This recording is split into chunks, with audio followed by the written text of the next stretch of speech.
রহমতুল্লাহি ওয়া বারাকাতুহু। আমি আজকে আপনাদের সামনে আলোচনা করতে যাচ্ছি সূরাতুশ শূরার 30 নম্বর আয়াতে কারিমা নিয়ে। আল্লাহ রাব্বুল আলামিন এই আয়াতের মধ্যে বলেন, ওমা আসাবাকুম মিন মুসিবাতিন ফাবিমা কাসাবাত আইদিকুম ওয়া ইয়াফু আন কাসীর।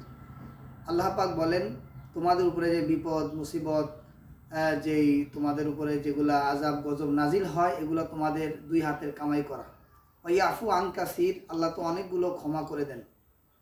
এই আয়াতের তাফসিরে ইবনে আব্বাস রাদিয়াল্লাহু তাআলা আনহু বলেন, তাফসিরে ইবনে কাইয়িমের মধ্যে, যে প্রত্যেকটা গুনাহ মানুষের 5টা ক্ষতি করে। এক নম্বর হলো যে ইন্না লিসাইয়্যাতি সাওয়াদান ফিল ওয়াজহি। এক নম্বর হলো চেহারা কালো করে দেয়। তো আমরা যদি গুনাহ করি আমাদের চেহারা অটোমেটিক কালো হয়ে যাবে, চেহারার মধ্যে নূর চলে যাবে।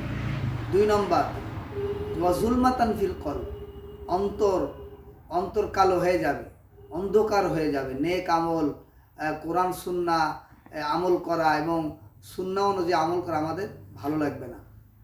3 নম্বর হচ্ছে ওয়াহানান ফিল বাদান, গুনাহ করার দ্বারা শরীর দুর্বল হয়ে যাবে, শরীর শক্তি পাবে না। 4 নম্বর হলো ওয়া নাকসান ফির রিজক, রিজিকের মধ্যে বরকত চলে যাবে, রিজিকে বরকত হবে না। যত টাকাই কামাই করে না কেন, রিজিকের মধ্যে সে বরকত পাবে না। এবং 5 নম্বর হচ্ছে যে ওয়া বগদাতান ফি কুলুবিল খালক, মাখলুকের প্রতি তার একটা ঘৃণার সৃষ্টি হবে। মানুষ তাকে ঘৃণা করবে, পশু পাখি জীবজন্তু তাকে ঘৃণা করবে, তাকে তারা ভালোবাসবে না। এই 5টি ক্ষতি হবে, প্রত্যেকটা গুনার কারণে মানুষের 5টি ক্ষতি হবে। এই জন্য আল্লাহ পাক রব্বুল আলামিন আমাদের গুনাহ থেকে হেফাজত করেন, আমিন।